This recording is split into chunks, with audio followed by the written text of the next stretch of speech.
So I'm making this video to address two ideas for your show.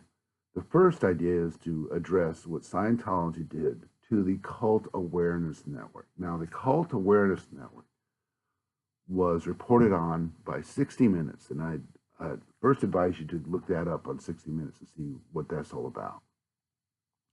But in a nutshell, Cult Awareness Network was begun after the Jim Jones cult had their huge massacre. And people got together and decided, well, there's a need to have something called the Cult Awareness Network to make people aware of cults. And Scientology went after them hard. They got the desire to shut them down, the Cult Awareness Network.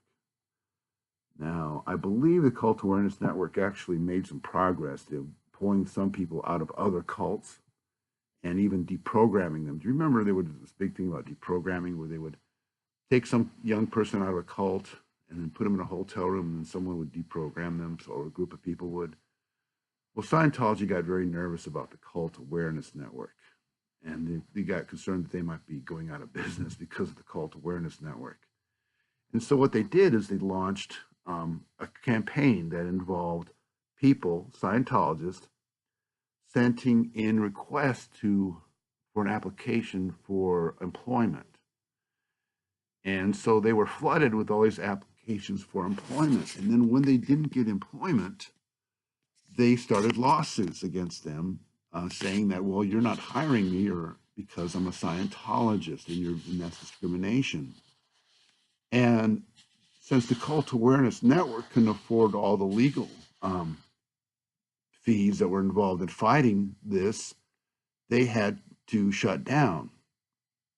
And it got to the point where their name and all their property was auctioned off.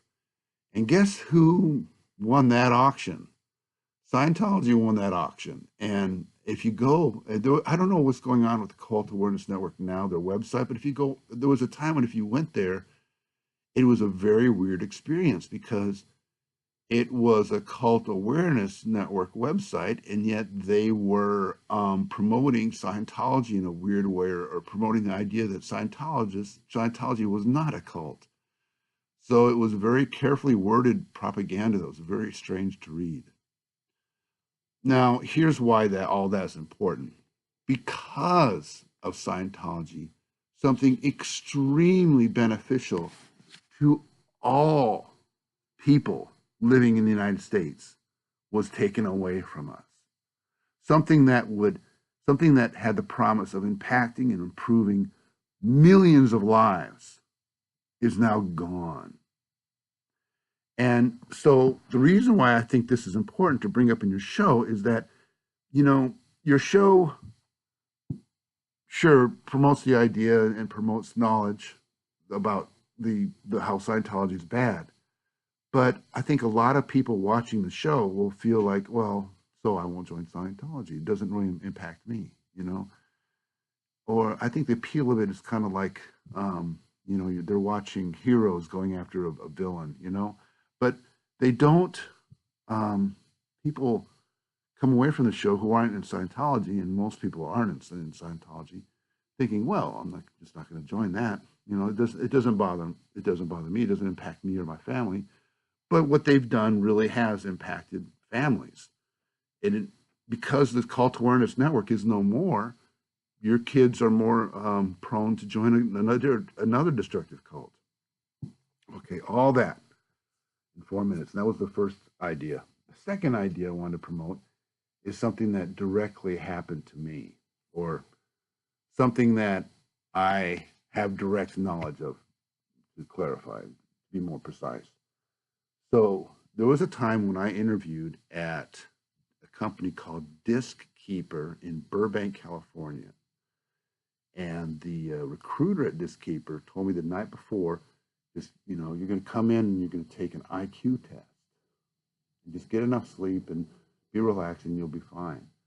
Now, I never had a job interview where an IQ test was done. And so I was really excited. Had really high hopes that finally I'm going to have an interview that's not subjective. It's going to be completely objective. I'm going to show how smart I am and get the job on how high my IQ is. So I thought that was cool. I thought, man, Disc Keeper is the bomb, and it's in Burbank, California. This is going to be awesome. So I went there, and I found out in it was a really weird experience. The people sitting waiting to be interviewed or whatever, they wouldn't talk to each other. I noticed they were all kind of keeping to themselves.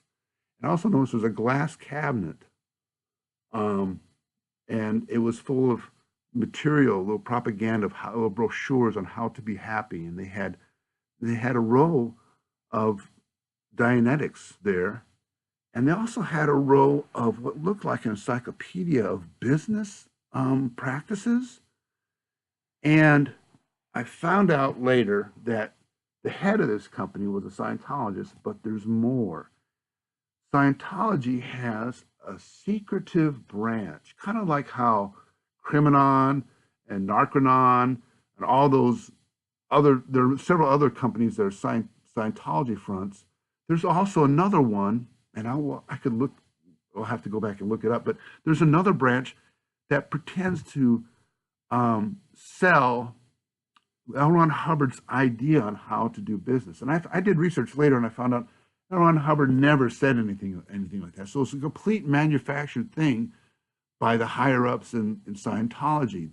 This other revenue producing mechanism for people to know how to conduct a business and be profitable. And apparently, this guy's the head of this company completely bought into this. So anyway, I took the IQ test, and then I took a personality test. And this is after I saw the South Park episode. This was after the South Park episode had aired, where the guy says, "Do you whistle for the fun of it?" and that kind of thing. And that was one of the questions on the thing. And I turned the IQ test over, and I saw that I turned the personality thing over, and I read that it was something like LRH Industries or something like that was printed on the back. It was in a way it was kind of concealing yet not concealing the fact that they're completely a Scientology organization. So I took this personality test, and the guy said that I scored a genius level on the IQ test, and he gave me other IQ too. Like he asked three quick questions, and I said, you have like 60 seconds to answer them, and I answered them, and he was the recruiter was real impressed.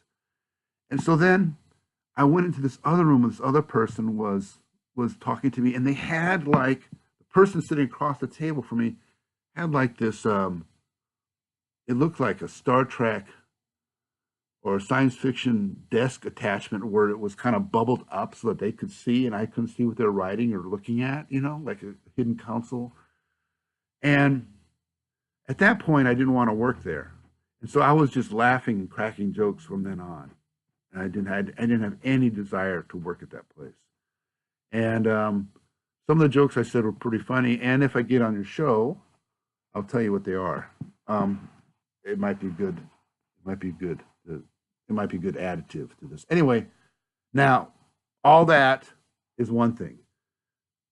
I got a job, but not at Disc Keeper. I got a job at Microsoft.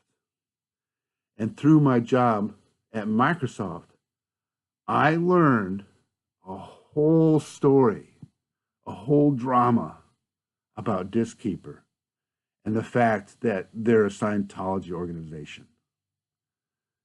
And this is what needs to be on your show, because what happened was this.